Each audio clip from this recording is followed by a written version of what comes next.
भक्तजनों, आज हम इस वीडियो में सुनेंगे मार्गशीर्ष मास के कृष्ण पक्ष की एकादशी व्रत की कथा, जिसे उत्पन्ना एकादशी भी कहते हैं। साथ ही जानेंगे इस व्रत का महत्व और पूजा करने की विधि। तो आप सभी से अनुरोध है, इस वीडियो में पूरे अंत तक बने रहें। तो आइए विघ्नहर्ता श्री गणेश का नाम लेकर इस कथा को सुनते हैं। सूत जी कहने लगे, हे ऋषियों, इस व्रत का वृतांत और उत्पत्ति प्राचीन काल में भगवान कृष्ण ने अपने परम भक्त युधिष्ठिर से कही थी, वही मैं तुमसे कहता हूँ। एक समय युधिष्ठिर ने भगवान से पूछा था कि एकादशी व्रत किस विधि से किया जाता है और उसका क्या फल प्राप्त होता है। उपवास के दिन जो क्रिया की जाती है, और आप कृपा करके उससे कहिए। यह सुनकर श्री कृष्ण कहने लगे, हे युधिष्ठिर, मैं तुमसे एकादशी के व्रत का महत्व कहता हूँ, उसे सुनो। सर्वप्रथम हेमंत ऋतु में मार्गशीर्ष कृष्ण एकादशी से इस व्रत को प्रारंभ किया जाता है। दशमी को सायंकाल भोजन के बाद अच्छी प्रकार से दातून करें, ताकि अन्न का अंश मुंह में रह न जाए। रात्रि को भोजन कदापि न करे, न अधिक बोले। एकादशी के दिन प्रातः 4 बजे उठकर सबसे पहले व्रत का संकल्प करें। इसके पश्चात शौच आदि से निवृत्त होकर शुद्ध जल से स्नान करें। व्रत करने वाला चोर, पाखंडी, पर स्त्रीगामी, निंदक, मिथ्याभाषी तथा किसी भी प्रकार के पापी से बात न करे। स्नान के पश्चात धूप, दीप, नैवेद्य आदि 16 चीजों से भगवान का पूजन करे और रात को दीपदान करे। रात्रि में सोना या प्रसंग नहीं करना चाहिए। सारी रात भजन, कीर्तन आदि करना चाहिए। जो कुछ पहले जाने अनजाने में पाप हो गए हो, उसकी क्षमा मांगनी चाहिए। धर्मात्मा पुरुषों को कृष्ण और शुक्ल दोनों पक्षों की एकादशियों को समान ही समझना चाहिए। जो मनुष्य ऊपर लिखी विधि के अनुसार एकादशी का व्रत करते हैं, उन्हें शंखोद्धार तीर्थ में स्नान करके भगवान के दर्शन करने से जो फल प्राप्त होता है, वह एकादशी व्रत के 16वें भाग के भी समान नहीं है। व्यतिपात के दिन दान देने का लाख गुना फल होता है। संक्रांति से 4 लाख गुना तथा सूर्य चंद्र ग्रहण में स्नान दान से जो पुण्य प्राप्त होता है, वही पुण्य एकादशी के दिन व्रत करने से मिलता है। अश्वमेघ यज्ञ करने से 100 गुना तथा 1 लाख तपस्वियों को 60 वर्ष तक भोजन कराने से 10 गुना, 10 ब्राह्मणों अथवा 100 ब्रह्मचारियों को भोजन कराने से 1000 गुना पुण्य भूमिदान करने से होता है। उससे 1000 गुना पुण्य कन्यादान से प्राप्त होता है। इससे भी 10 गुना पुण्य विद्यादान करने से होता है। विद्यादान से 10 गुना पुण्य भूखे को भोजन कराने से होता है। अन्नदान के समान इस संसार में कोई ऐसा कार्य नहीं जिससे देवता और पितर दोनों तृप्त होते हो, परंतु एकादशी के व्रत का पुण्य सबसे अधिक होता है। 1000 यज्ञों से भी अधिक इसका फल होता है। इस व्रत का प्रभाव देवताओं को भी दुर्लभ है। रात्रि को भोजन करने वाले को उपवास का आधा फल मिलता है और दिन में एक बार भोजन करने वाले को भी आधा ही फल मिलता है, जबकि निर्जला व्रत रखने वाले का महात्म तो देवता का वर्णन नहीं कर सकते।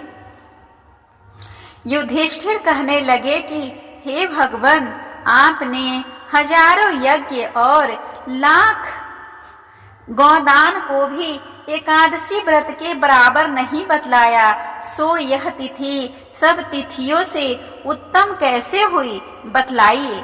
भगवान कहने लगे, हे युधिष्ठिर, सतयुग में मूर नाम का दैत्य उत्पन्न हुआ। वह बड़ा ही बलवान और भयानक था। उस प्रचंड दैत्य ने इंद्र आदि, वसु, वायु, अग्नि आदि सभी देवताओं को पराजित करके भगा दिया। तब इंद्र सहित सभी देवताओं ने भयभीत होकर भगवान शिव से सारा वृतांत कहा और बोले, हे कैलाशपति, मूढ़ दैत्य से भयभीत होकर सब देवता मृत्यु लोक में फिर रहे हैं। तब भगवान शिव ने कहा, हे देवताओं, तीनों लोकों में स्वामी, भक्तों के दुखों का नाश करने वाले भगवान विष्णु की शरण में जाओ। वे ही तुम्हारे दुखों को दूर कर सकते हैं। शिव जी के ऐसे वचन सुनकर सभी देवता क्षीर सागर में पहुँचे। वहां भगवान को शयन करते देख हाथ जोड़कर उनकी स्तुति करने लगे कि हे देवताओं द्वारा स्तुति करने योग्य प्रभु, आपको बारंबार नमस्कार है। देवताओं की रक्षा करने वाले मधुसूदन, आपको नमस्कार है। आप हमारी रक्षा करें। दैत्यों से भयभीत होकर हम सब आपकी शरण में आए हैं। आप इस संसार के कर्ता, माता पिता, उत्पत्ति और पालन करता और संहार करने वाले हैं। सबको शांति प्रदान करने वाले हैं। आकाश और पाताल भी आप ही है। सबके पितामह ब्रह्मा, सूर्य, चंद्र, अग्नि, सामग्री, होम, आहुति, मंत्र, तंत्र, जप, यजमान, यज्ञ, कर्म, कर्ता, भोक्ता भी आप ही है। आप सर्वव्यापक है। आपके सिवा तीनों लोकों में चर और अचर कुछ भी नहीं है। हे भगवान, दैत्यों ने हमको जीतकर स्वर्ग से भ्रष्ट कर दिया है और हम सब देवता इधर उधर भागे भागे फिर रहे हैं। आप इन दैत्यों से हम सबकी रक्षा करें। इंद्र के ऐसे वचन सुनकर भगवान विष्णु कहने लगे कि हे इंद्र, ऐसा मायावी दैत्य कौन है जिसने सब देवताओं को जीत लिया है? उसका नाम क्या है? इसमें कितना बल है और किसके आश्रय में है तथा इसका स्थान कहाँ है? यह सब मुझसे कहो। भगवान ने ऐसे वचन सुनकर इंद्र बोले, भगवान, प्राचीन समय में एक नारी जंग नामक राक्षस थे। उनके महापराक्रमी और लोक विख्यात मूर नाम का एक पुत्र हुआ। उसकी चंद्रावती नाम की नगरी है। उसी से सब देवताओं को स्वर्ग से निकालकर वहां अपना अधिकार जमा लिया है। उसने इंद्र, अग्नि, वरुण, यम, वायु, ईश, चंद्रमा, नैऋत्य आदि सबके स्थान पर अधिकार कर लिया है। सूर्य बनकर स्वयं ही प्रकाश करता है, स्वयं ही मेघ बन बैठता है और सबसे अजय है। हे असुर निकंदन, उस दुष्ट को मारकर देवताओं को अजय बनाइए। यह सुनकर भगवान ने कहा, हे देवताओं, मैं शीघ्र ही उसका संहार करूंगा, तुम चंद्रावती नगरी जाओ। इस प्रकार कहकर भगवान सहित सभी देवताओं ने चंद्रावती नगरी की ओर प्रस्थान किया। उस समय दैत्य मूढ़ सेना सहित युद्ध भूमि में गरज रहा था। उसकी भयानक गर्जना सुनकर सभी देवता भय के मारे चारों दिशाओं में भागने लगे। जब स्वयं भगवान रणभूमि में आए तो दैत्य उन पर भी अस्त्र शस्त्र आयुध लेकर दौड़े। भगवान ने उन्हें सर्प के समान अपने बाणों से उन्हें बीध डाला। बहुत से दैत्य मारे गए, केवल मूर बचा रहा था। वहां अविचल भाव से भगवान के साथ युद्ध करता रहा। भगवान जो भी तीक्ष्ण बाण चलाते वह उसके लिए पुष्प सिद्ध होता। उसका शरीर छिन्न भिन्न हो गया, किंतु वह लगातार युद्ध करता रहा। दोनों के बीच मल्ल युद्ध भी हुआ।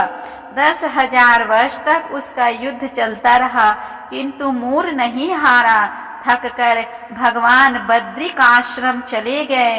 वहां हेमवती नामक सुंदर गुफा थी। उसमें विश्राम करने के लिए भगवान उसके अंदर प्रवेश कर गए। यह गुफा 12 योजन लंबी थी और उसका एक ही द्वार था। विष्णु भगवान वहां योग निद्रा की गोद में सो गए। मूर भी पीछे पीछे आ गया और भगवान को सोया देखकर मारने को उद्धत हुआ। तभी भगवान के शरीर से उज्जवल कांतिमय रूप वाली देवी प्रकट हुई।